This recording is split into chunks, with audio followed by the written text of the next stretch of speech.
प्रभु राम देव भगवान अल्लाह खुदा ईश आदि नाम एक ही शक्ति के हैं। वो कैसा है, कहां है, कैसे मिलता है, किसने देखा है?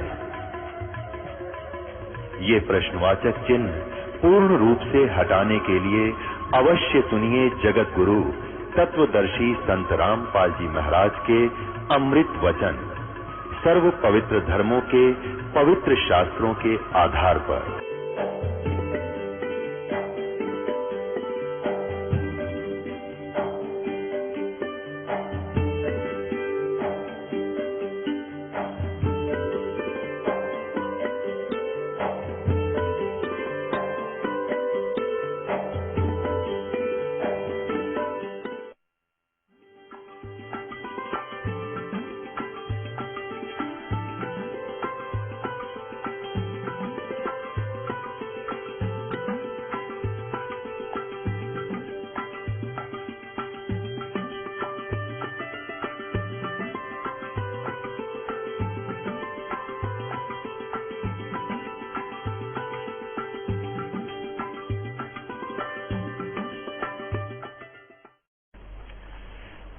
जिस टेक्निक के आधार से मनुष्य ने ये फैक्ट सिस्टम आदि बनाए हैं, परमात्मा की टेक्निक इससे असंख्य गुना उत्तम है और सूक्ष्म है। ये एक शरीर बना रखा है, इसमें पूरी मशीन फिट कर रखी है। इसमें ऐसी मशीन भी ला रखी है कि खाना हम खाते हैं उसके अंदर से तुरंत ही वो अलग अलग ब्लड अलग बना देती है, रक्त वो जो भी जिसकी अलग अलग उसके सब तत्व बना करके वो शरीर को दे देती है। और उसी अन्न के खाने से ये चलती रहती है और कोई एक्स्ट्रा इसका बिजली और पावर भी नहीं लगानी पड़ती। और फिर इसके अंदर ऐसे सिस्टम फिट कर रखे हैं कि इसमें जैसे टीवी में चैनल होते हैं, हमारे शरीर में रीढ़ की हड्डी के पिछले, रीढ़ की हड्डी जो बैकबोन बोलते हैं, इसके अंदर की साइड में परमात्मा ने हमारे एक ऐसे सिस्टम फिट कर रखे हैं, ऐसे चैनल बना रखे हैं कि ऊपर के लोगों का सारा प्रतिक्रिया जहां जहां जिससे वो संबंधित है, वो चैनल जिसको चक्र कहते हैं, कमल कहते हैं, वो उसका पूरा विवरण आपको यहां शरीर में दिखा देता है। तो क्या बताते हैं कि वहां चित्रगुप्त ने लेखा लिया, यानी यहां की एक फिल्म वहां पहुंची और वहां उस फिल्म को ऑन करने वाला, उसका नाम भी चित्र और गुप्त है। तो उसने, ऑपरेटर ने वहां पहुंचते हैं तो जाते ही उसने कहा कि भाई 11 अरब वर्ष तक तो तूने राज तब किया था, 11 अरब वर्ष तक तूने राज किया, इतने में तो तेरा कोई दम लेखे लग गया नहीं। दम माने शरीर ना श्वास, और लेखे लागन का तात्पर्य है कि तूने कोई भी श्वास वाला सिमरण नहीं किया, इसलिए तेरा इस जीवन का कोई यूज नहीं, कोई लाभ नहीं।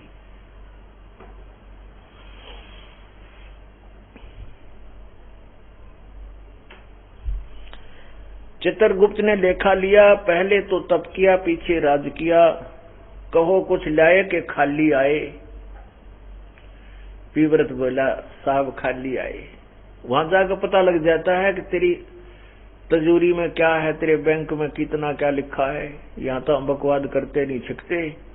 जब यहाँ से शरीर छूट जाता है, जिसके ऊपर ये राजी हो रहा था, ये मेरा बेटा है या मेरी बेटी है, ये मेरी कार है या कोठी है, ये रिश्तेदार हैं, ये मेरी सेना है, ये मेरे वजीर हैं, मंत्री हैं, और जब यह टिकट कटे यहाँ पे अकेला ही जल जाता है, सब कुछ यहीं रह जाता है। तो क्या बताते हैं कि हिड़की दे दे रोवेगी सुरता जब तू चलेगी अकेली। इस पूरे परिवार ने और पूरे साजबाज जो सारी उम्र तने जोड़ा था, इसको छोड़कर जब अकेली आत्मा जाएगी, कहते पछाड़ खा रोएगी तू।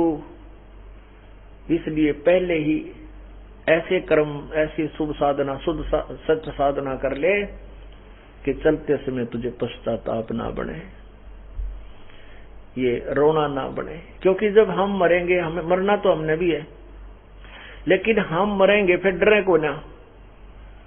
मरण तो जैसे डर जा, पर तू मरे पाछा ना डरने, फिर ये हो जाएगा हाँ भाई हमने कुछ तो कर रखा, भगवान आपकी कृपा से हमारे साथ कुछ तो भक्ति है। क्योंकि ये धन आपके साथ होगा और वही पाप या आपके साथ होगा जो पूरे जीवन में किया, बाकी आपके साथ कुछ नहीं होगा। लेकिन फिर हमें इतना हौसला होगा प्रभु की कृपा से कि हे परमात्मा आपकी कृपा से कुछ तो बन गया, क्योंकि वहां तो फिर वो चीज दिखाई देगी जो आज आप कर रहे हो और आपके साथ कुछ होगा ही नहीं। तो पीव्रत ने जाकर देखा, धर्मराज ने उसका अकाउंट दिखा दिया और चित्रगुप्त ने देख तेरा कंप्यूटर कति खाली पड़ा, इसमें कुछ भी कौन, तेरा अकाउंट बोल क्या लाया। पीव्रत राजा का है जी खाली आया, कुछ नहीं मिला, मुझे गलती होगी। कहते हैं धर्मराज बोला इसका काला मुंह करो। उस राजा का, पृथ्वीपति राजा का कहने लगे इसका काला मुंह करो। पीव्रत बोला महाराज मेरा काला मुंह क्यों कीजिए है। धर्मराय बोला अरे भक्ति वास्ते भेजा था, भक्ति क्यों नहीं करी नहीं। पीव्रत बोला जी तकसीर हुई, गलती होगी। तो धर्मराज बोला वे गलती होगी तो गदावन गलती का फल देता हूं मैं, और कौन सा और कोई काम नहीं मुझे। कबीर हरि की भक्ति बिन ये राजा रसब होवे, गली माटी लदे कुमार के भाई घास न नीरे कोई।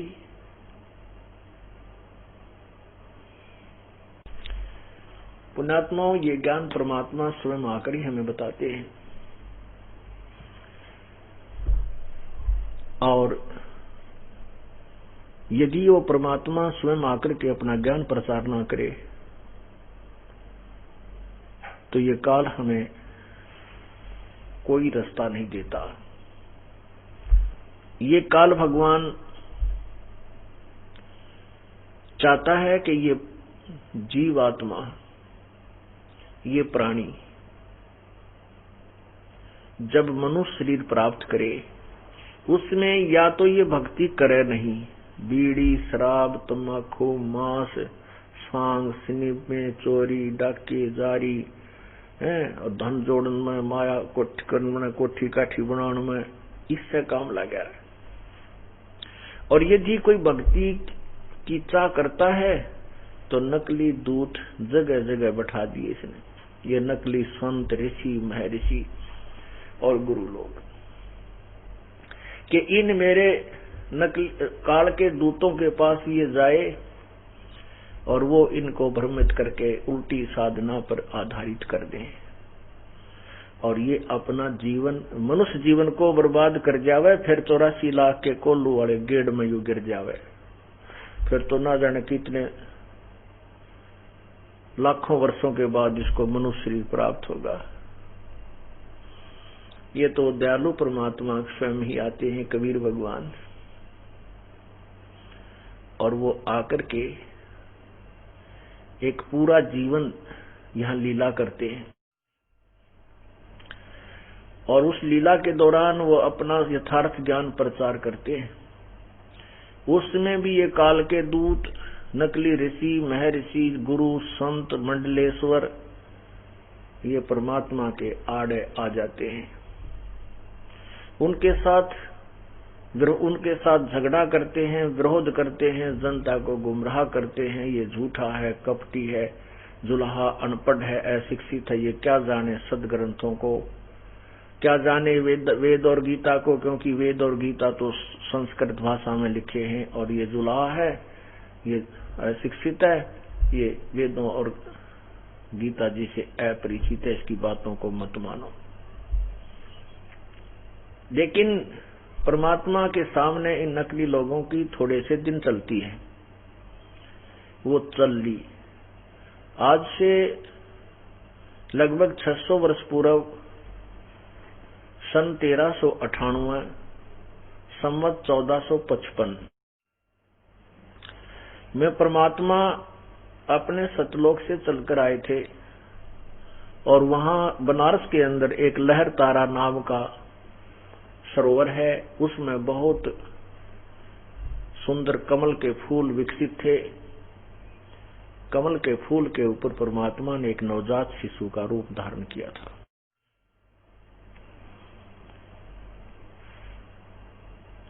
आज आपको परमात्मा की प्राकट्य का वर्णन सुनाते हैं। पुण्यात्मा, आपके ऊपर कितनी रजा है परमात्मा की। हमारे जैसे दास की ड्यूटी लगाई आपकी सेवा करने की, और यहाँ भाई बहन बच्चे जो आते हैं पहले के लगे हुए हमारे साथ, वो सहयोग दे रहे हैं। आप कितने प्यारे हो परमात्मा को, आप नहीं समझ सकते। आपके आने से पहले हम दास, हमारे बच्चे सब लगकर आपके लिए यहाँ सब मैट बिछाते हैं। अपने बच्चों को आने से, परमात्मा के बच्चों के आने से पहले उनका भोजन खाने की व्यवस्था करते हैं। सर्दी के अंदर आपके लिए बिस्तरों की व्यवस्था परमात्मा करवाता है, और फिर अपने बच्चों को रजाई उड़वा कर, खाने खूने तो खूब छका कर रजाई उड़ाकर बिठा देता है, और फिर अमृत वर्षा करवाता है। पहले हम बालक से थे जब सांग देखने जाया करते, गामा में सांग होया करता, तो क्या अच्छी यही सर्दी का मौसम, और एक पतला सा खेस कंबल होता है, जैसे कंबल टाइप सा, उसने खेस बोला है, वो खेस ओढ़ लिया करते। और सभी तक ऐसा ही व्यवस्था थी, एक आधा वैसे को रजाई ले जाता, नहीं तो इससे बूंदे पाड़े में, और कति नो रेत का मां जहाँ गधे बैठा करते वहां बैठते जाकर ने, और वो खेस में कभी जाडा लगे जाता, कभी जाड़ी बाजे जाती, बैठे रहते सारी रात, उसके मुंह का नहीं देखे जाते, इसी बूंदी तक बूंदी वो बातें कहते बुरी से बुरी, और सारी रात वहां बैठे रहते, और फिर दिन में काम करते, धंधा ना करते करके गड़े। तो हम उसको लगातार कई रात्रि देखा करते थे, और कभी भी नो नहीं अपन माती ठीक तड़का ना चले, कल फिर चलेंगे, और वहां कुछ लेना देना था। और यहाँ तो आपको ऐसे परमात्मा कितने प्यार से रखते हैं, और यहाँ भी जो नहीं आ सकते वो कति कर्महीन है, और जो यहाँ पहुंच रहे हैं वो पुण्य आत्माएं हैं,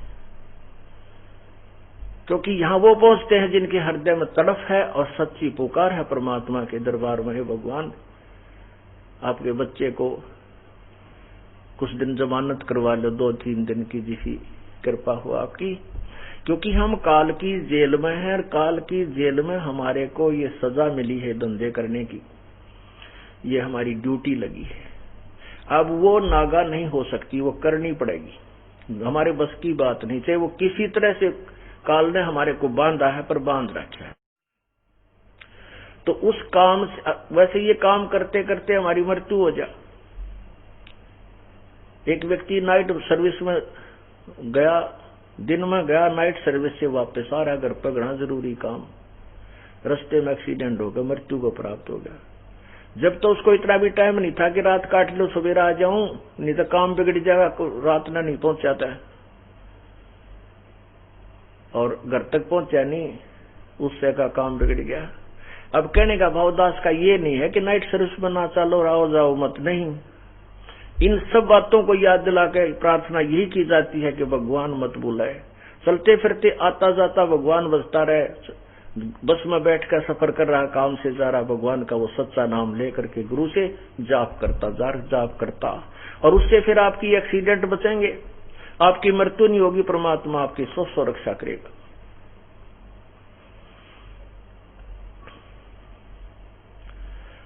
तो इसलिए परमात्मा की महिमा को प्रेम से सुनो। कई तो मैं देखता हूं क्यों अच्छा बढ़िया भोजन परमात्मा के दरबार का, और यहाँ आने के बाद कोई चिंता रहती नहीं, केवल मालिक याद रहे ऐसे। और शाम के समय देखता हूं कि खा के दही पकाएगा, दारू अच्छा छक्का खा के और ला के ओढ़ कर जाइए, नो करें जाएगा, बता के फायदा फिर यहाँ आने का। यार सोन खातर आया था, और उनको भी जगाने के लिए भगत हमारे सेवक बाण बेटी बच्चे घूमते रहते, रहो जाग जा तू, सुन ले थोड़ी बहुत देर। बताओ, यह ड्यूटी भी हमने करनी पड़ा से निर्वाह के लिए। खुद जो है ना इतना सचेत होना चाहिए कि एक शब्द भी काना ते टड़ना जा मालिक की वाणी का। तो इसलिए आप ध्यानपूर्वक इसको सुनो, बहुत मेहर है परमात्मा की आप पे। तो आपको उस परमेश्वर की महिमा सुनाते हैं कि परमात्मा कबीर जी सारी सृष्टि के रचनहार, वो स्वयं आकर के हमें ये सच्चा ज्ञान प्रचार करते हैं, सच्चा ज्ञान देते हैं।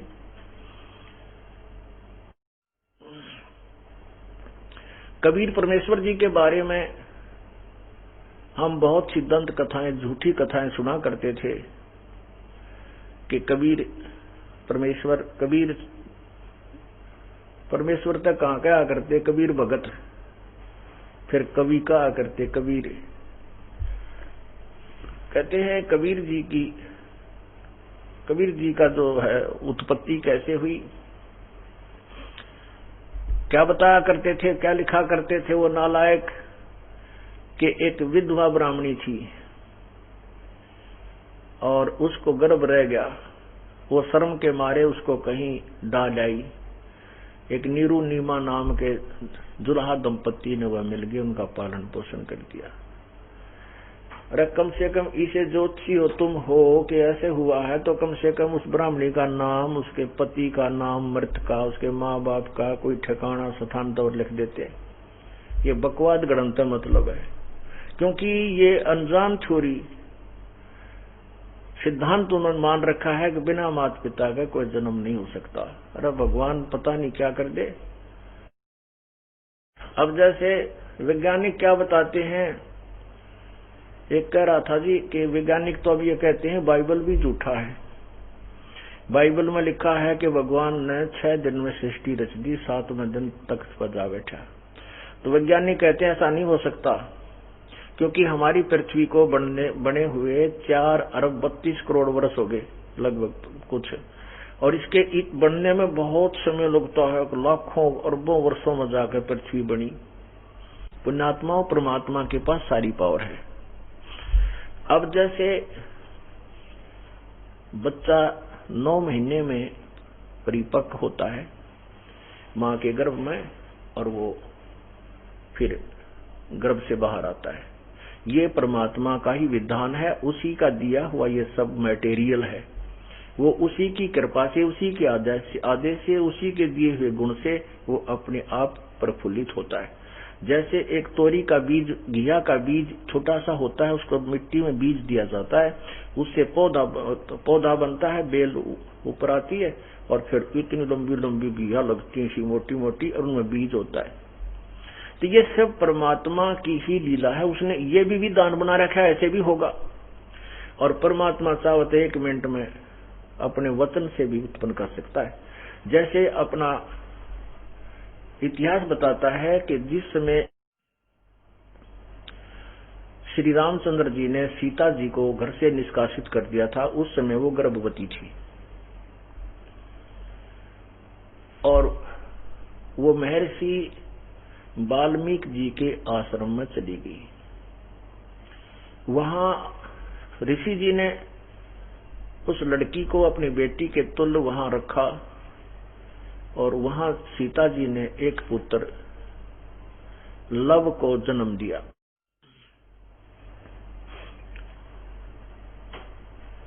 एक दिन सीता जी कपड़े धोने के लिए दरिया पर गई,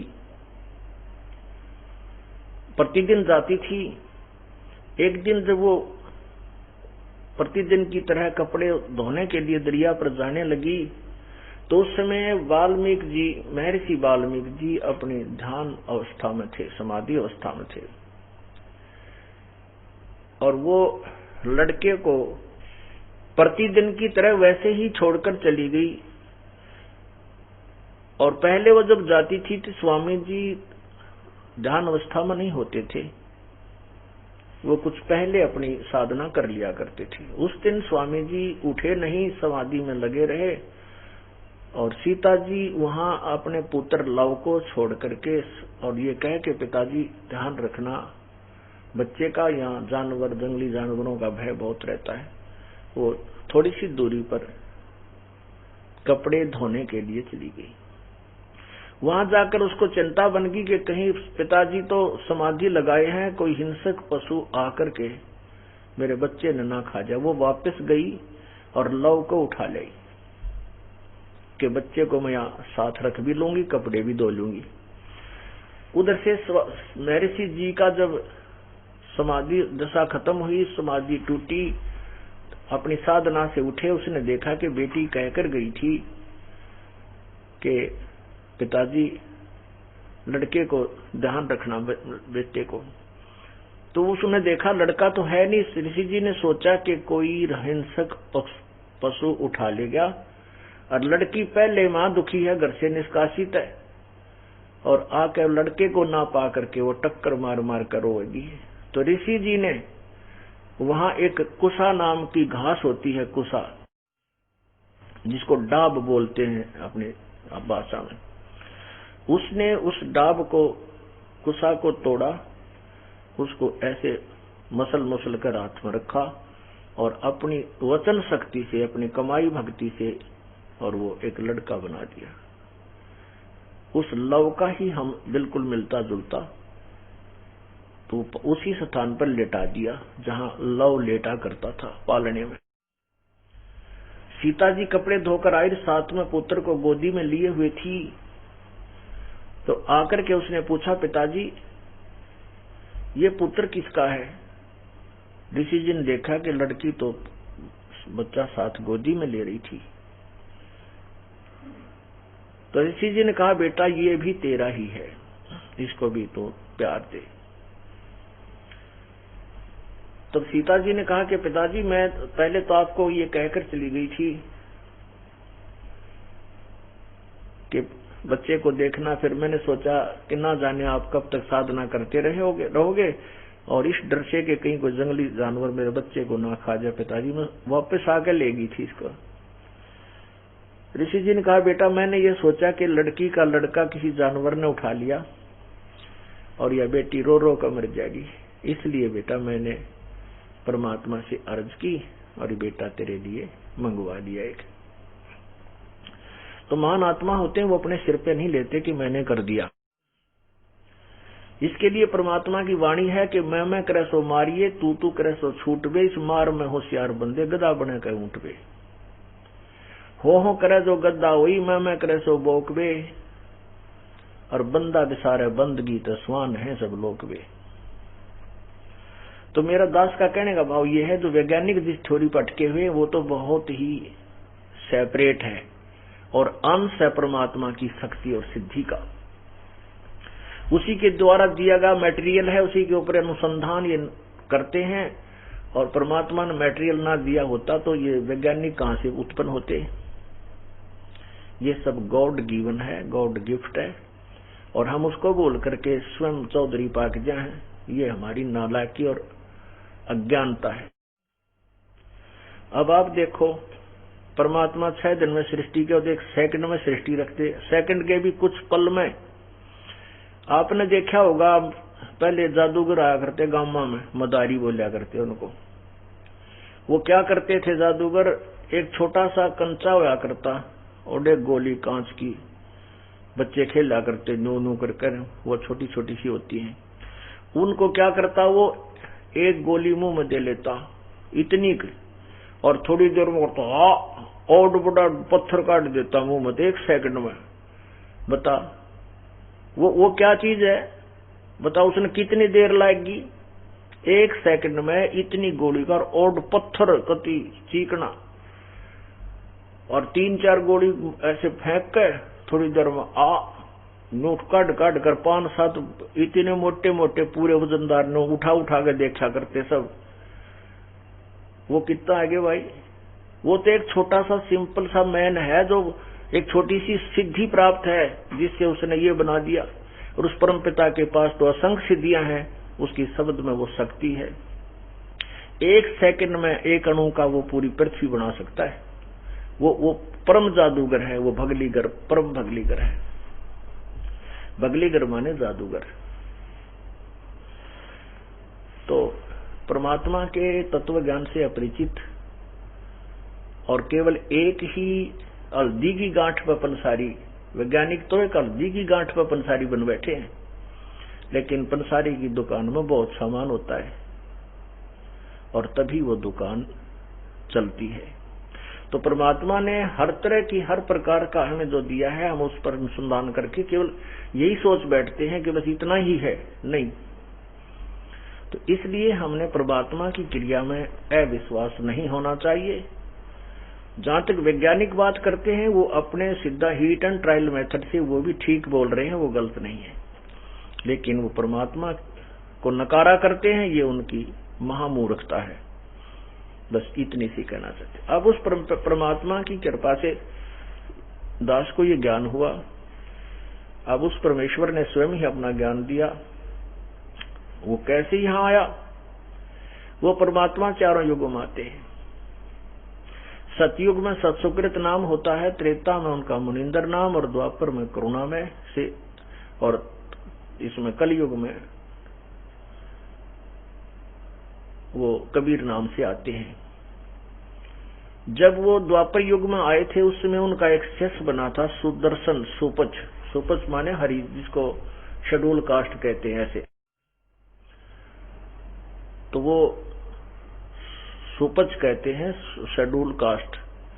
सुदर्शन उनका नाम था। तो उस समय वो वाल्मीकि जाति में उत्पन्न हुए थे सुदर्शन जी। और उस समय परमात्मा कबीर जी भी वहां ऐसे ही लीला करके प्रकट हुए थे। और उस समय वो सुदर्शन जी परमात्मा कबीर जी का शिष्य हो गया था।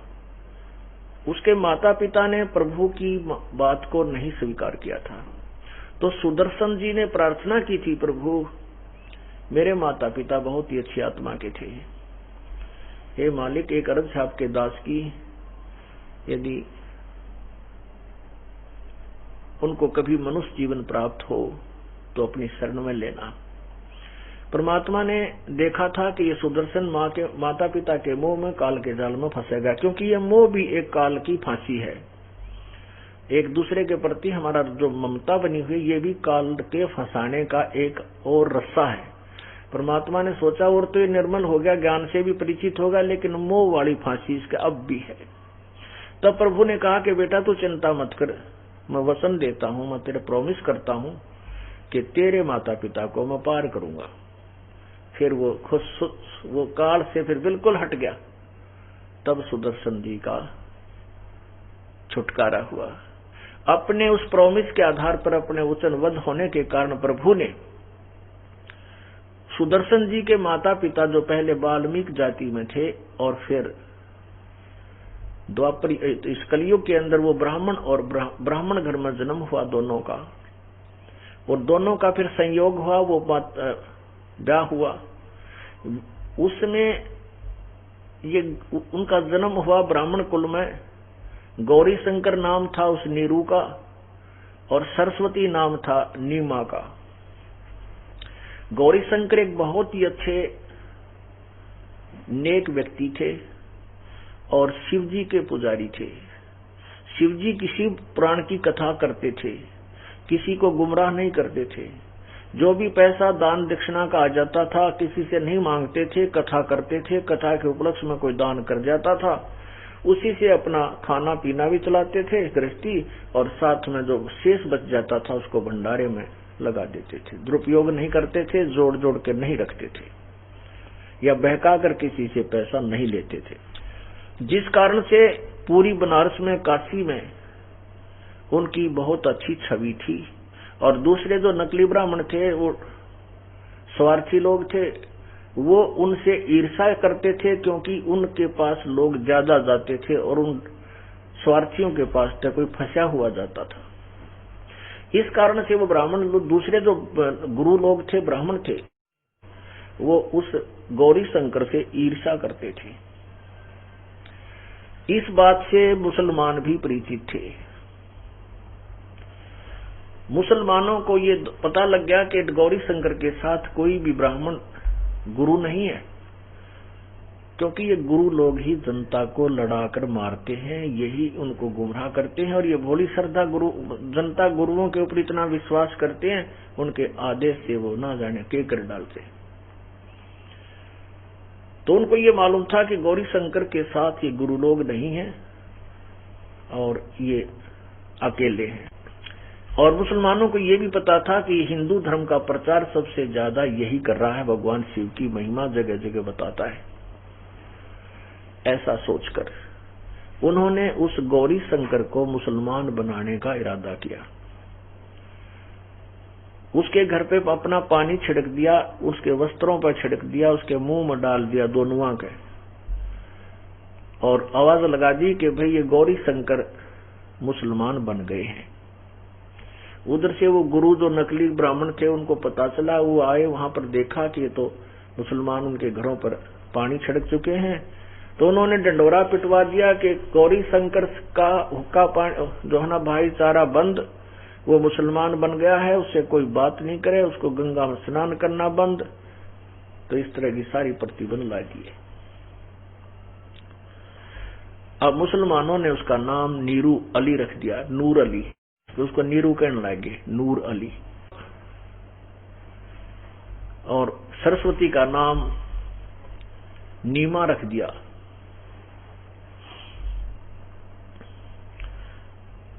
अब पहले वो पैसा जो आता था पूजा का, उससे अपना घर का निर्वाह चलाते थे, घर चलाते थे। अब वो पैसा आना बंद हो गया, क्योंकि अब वो हिंदू शास्त्रों को छू नहीं सकता, ऐसी प्रतिबंध लगा दी।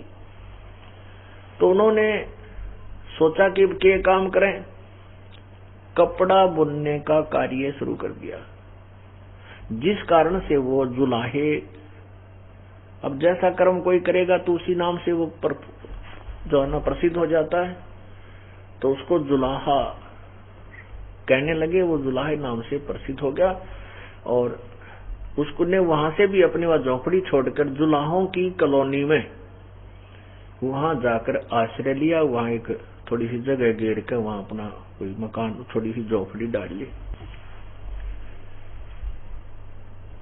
अब उनकी बहुत आयु हो गई थी, 50-55 वर्ष के वो हो चुके थे।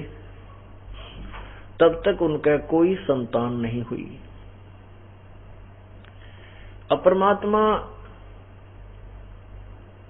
चाहते तो उनको संतान भी दे सकते थे, लेकिन उनको संतान क्यों नहीं दी? क्योंकि परमात्मा को मालूम है, एक लेवा एक देवा दूतम, कोई किसी का पिता न पूतम, ऋण संबंध जुड़ा एक ठाठा, अंत में सब बारा बाटा।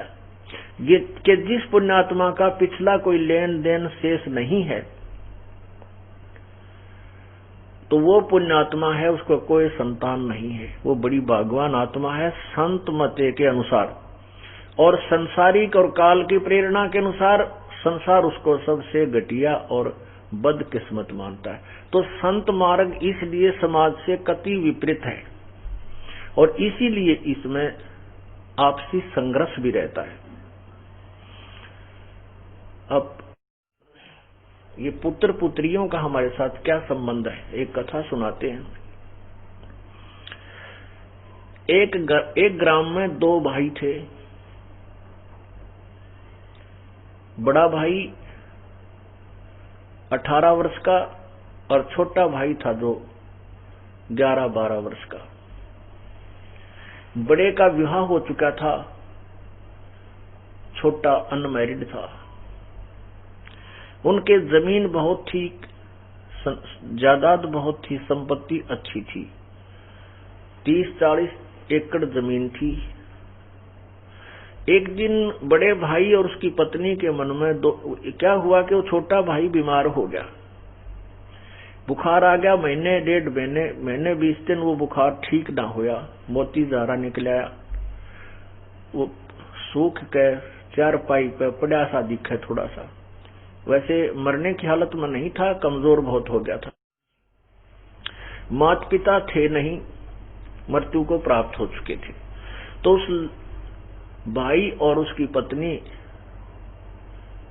के मन में क्या दोष आ गया कि ये हमारे पैसे खर्च करवा रहा है, बीमार हो गया और ये मर जाता बढ़िया है, इसको मरवा दिया जाए। अब बीमारी का ही बहाना हो रहा है, लोग ने सोचेंगे बीमार था और सारी संपत्ति अपने को मिल जाए। कहते हैं लालच नीच नकीब है इन फौजा माही। दोनों की एक सलाह होगी। वहां एक वैद्य था, उस वैद्य से मिले जो उसका ट्रीटमेंट कर रहा था। उससे कहा कि तो हम आपको कुछ पैसे दे देंगे, इसको विष दे दे, ये मर जा। तो उसने भी अपने 500-400 रुपये कह दिए, 500 रुपये लूंगा, मैं दे दूंगा विष। वो 500 रुपये उस वैद्य ने लेकर उसको दवाई के रूप में विष दे दिया। वो लड़का मर गया। लड़का मर गया तो कोई बात नहीं, बात खत्म हुई, कोई चर्चा चली नहीं, बीमार था। उठा के कुल के लोगों ने अंतिम संस्कार कर दिया। अब वो सारी संपत्ति उनके पास होगी और 1 वर्ष के बाद उनका एक लड़का हो गया, जब तक कोई संतान नहीं थी। अब इकलौता पुत्र और कोई संतान हो ही नहीं। इकलौता पुत्र, उसको खूब खिलावें, बढ़िया आहार करें, करवावें हैं, तो गिने दिनों में वो कुछ ही समय में जवान हो गया। कहने का भाव यह है कि 12, 13, 14 साल का होते ही उसका ब्याह कर दिया। उस लड़के का, अपने बेटे का विवाह कर दिया। विवाह होते ही 6 महीने के बाद, विवाह के 6 महीने के बाद पश्चात वो लड़का बीमार हो गया। वो इतना बीमार हो गया कि उसके पिताजी ने उसके ट्रीटमेंट पर कई हजारों रुपये बर्बाद किए, लगाए। जहां भी जिसने वैद्य बताया वहां गए, महंगे से महंगी दवाई। फिर कहीं झाड़ फूक करने वालों के बारे में बताया, वहां भी गए, लेकिन रोग समाप्त होने का, नष्ट होने का नाम नहीं ले रहा और बीमारी बढ़ती ही जा रही है। दोनों, उस लड़के के माता पिता रो रहे हैं और पैसा भी पानी की तरफ बहा रहे हैं और लड़का सूखता जा रहा है, कमजोर, वीक होता जा रहा है। एक दिन दोनों, उसके माता पिता व उसके पास बैठे और बच्चे के मुंह की तरफ देख रहे। उस लड़के ने कहा अपने भाई का नाम लेकर के, भाई साहब मेरी बात सुन ले। अपने पिता को, उस लड़के ने अपने पिता से कहा कि भाई साहब मेरे आखिरी वचन सुन ले। अब उनको ये पक्का हो गया कि लड़का तो मरेगा, जब हमें पहचान नहीं रहा, मुझे भाई कह रहा है बाप को। तो उसका पिताजी कहने लगा, बेटा मैं भाई नहीं तेरा पिताजी हूं। बोला ना, तू मेरा बाप है। बाप नहीं है, तू मेरा भाई है। तो वो कहता, नहीं बेटा तू पहचान नहीं रहा, मैं तेरा बाप हूं ना, तू मेरा भाई है। सुन ले मेरी बात कि मैं तेरा वो छोटा भाई था जिसको तूने विष देकर मरवाया और कहा भाई साहब मेरा और तेरा हिसाब बराबर हो लिया, अब केवल लकड़ियां का और कफन का पैसा शेष रहता है, मैं तेरा मांगता रह गया। अब उसने क्या किया कि उसने उस बच्चे के इलाज पर आधी जमीन भी बेच डाली। जो उस लड़के का भाई का हिस्सा था वो खत्म हो चुका था, इतनी जमीन वो बेचकर उस पर ला चुका था।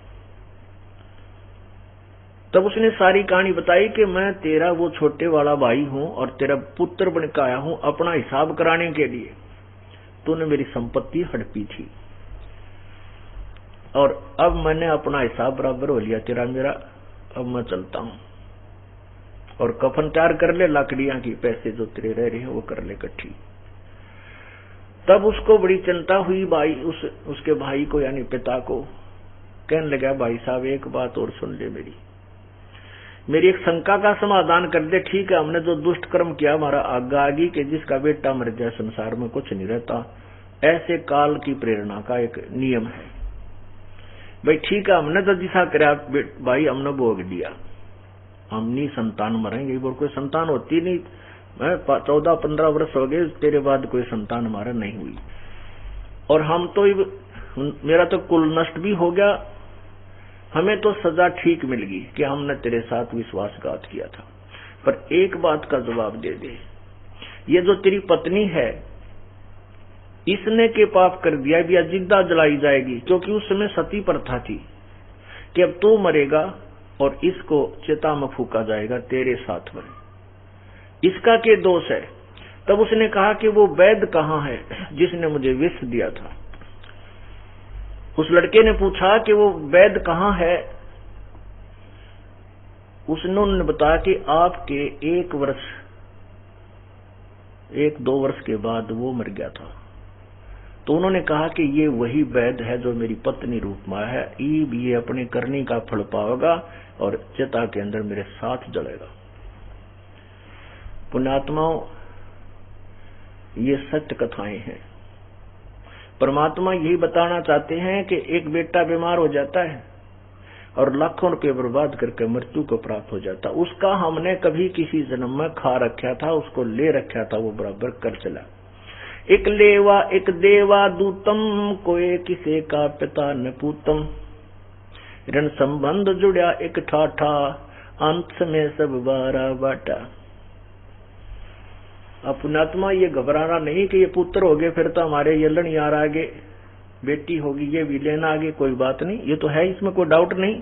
लेकिन अब हम परमात्मा की पावर से जुड़ गए, इनका लेन देन वो भगवान आसानी से करवाओगा। और इन बच्चों को भी राम नाम मिल गया, आपको भी मिल गया। ये परमात्मा आपके सूली को सूल में कांटे में डालने लग जाएगा, क्योंकि आप परमात्मा की पावर से कनेक्टेड होगे। जैसे एक तो हम हाथ से सानी काटा करते, पशुओं का जो चारा था एक चक्कर वाला गंडासा हुआ करे, अब भी है वैसे, सबके तो मोटरें नहीं लगी हैं, तो फिर वो हाथ से ऐसे काटा करते हैं। और एक जना उसमें वो गहरे लाया करता चारा काटने के लिए, उसके प्रनाल से में 1-2 जने लग कर, कितने कठिन काम था। और फिर ये अब बिजली का कनेक्शन मिल गया, बटन दाब देते हैं और उठा कर वो चारा उसके डाल लगाते रहते, cut cut cut cut cut कर 1 घंटे के अंदर ढेर लगा देता है। यानी कितना आसान हो गया वो काम। पहले चाकी पीसा करते, 1 घंटे तो मंडी रहती बुढ़िया, और कितना 2 किलो नहीं पिस कर देता। और अब बटन दाब देते हैं बिजली की पावर से, कोई आटा 1 घंटे में ढेर सारा पीस कर रख देती है। तो ऐसे ही आपको परमात्मा की शक्ति यानी बिजली का कनेक्शन मिल गया। आप ये चिंतित ना होना, अब तो ये तो है, इसमें कोई शक नहीं। बेटा और बेटी हमारे पिछले संस्कार से जुड़े हैं, ये नो डाउट। अब हमने परमात्मा की शक्ति का सहयोग मिल गया है, ये आसानी से निमट जावांगे हम, हमें दुख ना होगा, कष्ट नहीं होगा। कैसे होगा? एक समय एक नगर के बाहर एक आश्रम बना हुआ था,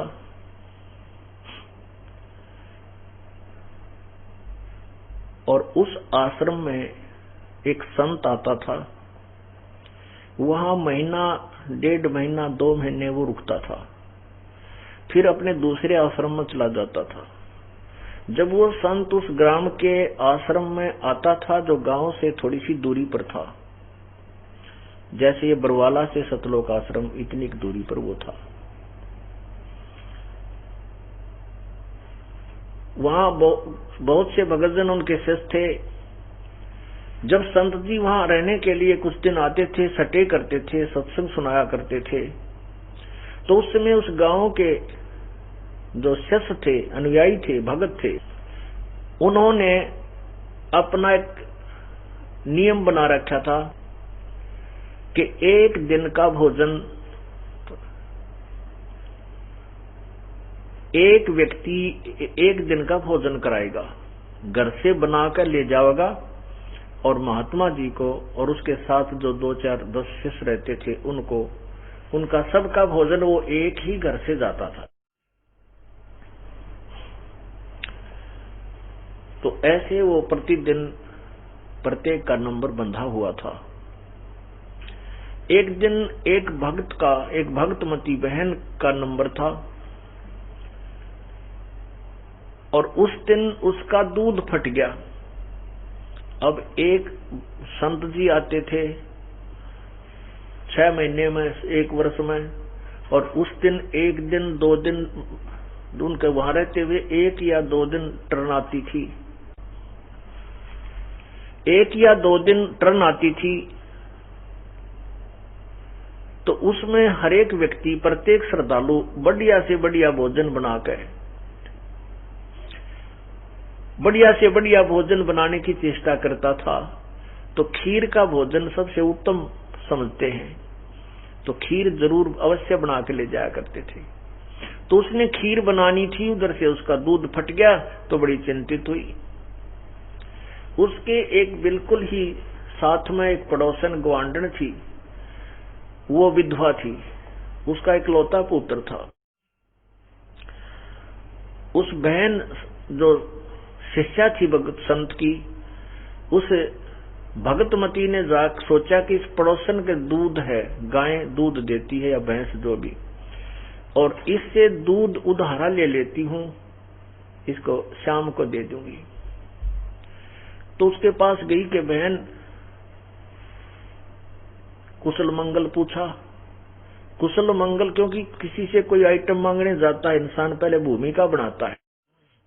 उस बहन ने जाकर के, उस भगतमती ने जाकर के उस बहन से कहा कि बहन कुशल है, बच्चे क्या कर रहे हैं। ये बात सुनकर वो विधवा बहन रोने लगी, बहुत बुरी तरह रोई। कहने लगी, बेबे बहन, मेरे से दुखी इस संसार में कोई स्त्री नहीं है, कोई औरत नहीं है। पहले तो पति की मृत्यु हुई, वो पहाड़ टूटा दुख का, और ये बच्चा अकेला मेरा एक पुत्र है।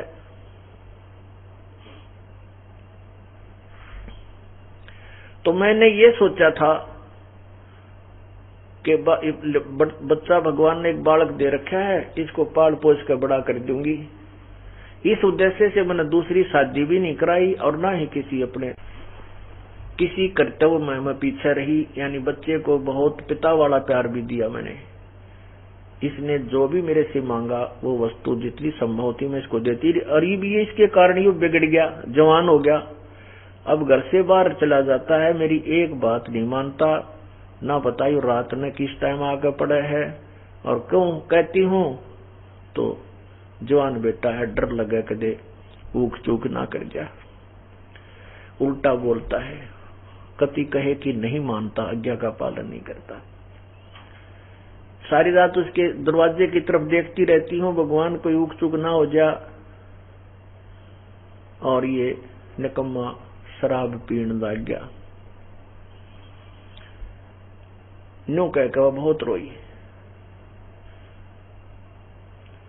उस सत्संग में जाने वाली बहन ने कहा कि बहन तू एक बात मान मेरी, हमारे साथ सत्संग में चला कर, यूं तो तू रो रो कर मर लेगी, यहाँ सारा दिन यह बात तेरे मन में घूमती रहती है, आप मेरे साथ सत्संग में चला कर। वहां जाने से संत के आशीर्वाद से और वहां भक्तों से मिलेगी, बहन बेटियों से मिलेगी, तेरा मन कुछ परिवर्तन आएगा। तो वो लड़की कहती है कि वो जो लड़की विधवा थी वो कहने लगी, बहन मैं नहीं जा सकती तुम्हारे साथ, क्योंकि तुम्हारे सिर पे धनी है, तुम्हारे पति जीवित हैं, तुम्हें दुनिया कुछ नहीं कहेगी, और मेरे पति है नहीं, और मैं आगे सत्संग में जाने लगी क्योंकि तुम रात्रि में भी जाते हो, तो जनता ना जाने के मुंह बनाओगी, मेरा तो जीना आराम कर देंगी। तब उस बहन ने काफी समझाई कि वे देख मीराबाई थी, मीराबाई का पति मर गया था, फिर भी वो मंदिर में जाने से, अपनी पूजा से और मंदिर में जाने से रोकी नहीं। और यदि मीराबाई समाज ने देख के भक्ति ना करती तो आज ना जाने की कुतिया बनी फिर वो समाज से संघर्ष करके भक्त परमात्मा के मार्ग पर लगी रही तो परमात्मा ने उसका सहयोग दिया। इसी प्रकार जो भक्त ईश्वर के मार्ग पर संघर्ष करता है उसके साथ भगवान रहेगा। अगर सच्चे दिल तो उसकी तरफ है, उसको बाधा नहीं आने देगा। ठीक है, थोड़ा बहुत संघर्ष जरूर हो जाता है। और कहा बहन अगर तेरे घर में कोई उकचुक होगी, तेरे बेटे की उकचुक होगी, ये समाज कुछ नहीं देगा तुझे। अगर तू अपने बच्चे की भी रक्षा चाहती है, तेरे यहाँ रोने धोने से कुछ नहीं होगा, संत शरण में चल। और प्रभु की कृपा से कहते हैं संत शरण में आने से आई टले बला, और जय मस्तक में सूड़ी होगा काटे में टल जा। तब तो वानो बड़ी ना वे मेरे बस की बात नहीं, मैं नहीं कर सकती। तेरा शुक्रिया करती हूँ आपका जो तो मुझे शिक्षा दे रही है, बाकी मैं नहीं जा सकती। उस बहन ने कहा बहन मैं तेरे पास एक काम आई थी। तो वो बेटी जो विधवा थी वो कहने लगी बोल बेबे बहन क्या काम है, मैं क्या काम आ सकूं हूँ कि आज ऐसे ऐसे मैंने गुरुदेव का भंडारा देना था और मेरा दूध फट गया, मुझे दूध उधारा दे दे, तेरा सवेरा दे दूंगी जितना ले जाऊंगी। अब उस बहन ने दूध निकाल कर और खुट्टी का टांग रखा था पूरा का पूरा। उस लड़की ने आप देखा ना ताब देखा, न्यू का न्यू उठा कर वो दूध बाल्टी का सारा उसके पात्र में डाल दिया जो वो लेकर गई थी।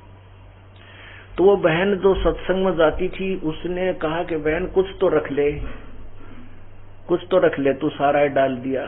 न्यू बड़ी बहन मेरे जैसी पापात्मा औरतें कुछ कर नहीं सकती, हो सकता महापुरुषों के मुंह पड़े मेरा भी उद्धार हो जाएगा, आज नहीं रखती मैं इतना भी, वो सारा ही दे दिया। अब वो बहन जो सत्संग में जाती थी वो सोचने पर विवश होगी कि अगर मेरे भी कोई मांगने आ जा दूध, सारा तो मैं भी कौन दूं, थोड़ा बहुत दे दूं, 1-2 गिलास, 2-4 लोटे, 2-4 किलो, सारा नहीं दिया जा सकता। ये तो पुण्य आत्मा है, कुर्बान आत्मा है, ये तो सचमुच हंस है, परंतु ज्ञान बिना दुख पारी है। ये सोचती सोचती वह सत्संग में आ गई, सतगुरु के पास, वह संतों के पास चलेगी। क्योंकि परमात्मा कबीर जी जब आते हैं अपनी आत्माओं को कुछ भक्ति मार्ग पर लगाए रखने के लिए, वो ऐसे गुप्त आते हैं। वो ना तो अपना यथार्थ नाम बताते हैं, ना ठिकाना बताते हैं, और कहते हैं भाई मैं 6 महीने वहां मैंने 200-400 किलोमीटर दूर बता दी, वहां मेरा आश्रम है, वहां रहता हूँ। फिर 500 और किलोमीटर दूर बताते, फिर वहां रहता हूँ। वह कौन जा, पहले पुराने समय में कोई कन्वेंस साधन थे, कोई ना कोई ऐसा टेलीफोन सिस्टम था, पूछ पाछ लें कितके रहे संत, तो ऐसे परमात्मा कल्याण करते फिरा करते थे। तो वो बहन जो सत्संग में जाती थी जिसका दूध फट गया था, वो बहुत विचार करती करती और संत का वो भोजन बना के लेगी, और मन में न्यू रख जाए वो बहन सत्संग में आ जाए तो उसका तो उद्धार होया पड़ा है। घनी अच्छी आत्मा है, बहुत पुण्यात्मा है। अब पुण्यात्माओं ऐसे पुण्य स्वरूप होता है।